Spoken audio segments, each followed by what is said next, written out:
Hi friends, தோடு மீன் எப்படி சுத்தம் பண்ணுறதுன்னு பார்க்கலாம். ஃபஸ்ட்டு இதை 3 தடவை நல்ல தண்ணியில் கழுவி எடுத்துக்கணும். அப்போ தான் இதில் இருக்க மண்ணெல்லாம் போகும். மண் இருந்துச்சுன்னு சொன்னால் சிப்பி வேக வச்ச அப்புறமா மண் தேவைப்படும். அதனால் நல்லா கழுவி எடுத்துக்கணும். நல்லா கழுவின அப்புறமா தண்ணியை வடித்து ஒரு பானையில் சேர்த்து இதில் தண்ணி எதுவுமே விடாமல் மூடி வச்சு அரை மணி நேரம் நல்லா வேக வைக்கணும்.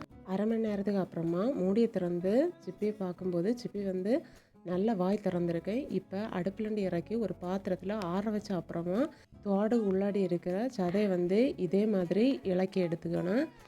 இதே மாதிரி எல்லா தோடையும் இலக்கி எடுத்த அப்புறமா இந்த சதையை இன்னும் சுத்தம் பண்ணி எடுக்கணும். ஃபஸ்ட்டு இதில் இருக்க முடியை எடுத்துக்கிட்டு இதுக்கு மேலே கருப்பு கலரில் இருக்கும். இதை எடுக்கும்போது இது கூடவே நூல் மாதிரி ஒன்று வரும். அதையும் எடுத்துடணும். இதே மாதிரி எல்லா தோடில் உள்ள சதையும் சுத்தம் பண்ணி எடுக்கணும். இதுக்கு அப்புறமா அப்படியே வறுத்து சாப்பிட்றலாம். தேங்க்யூ.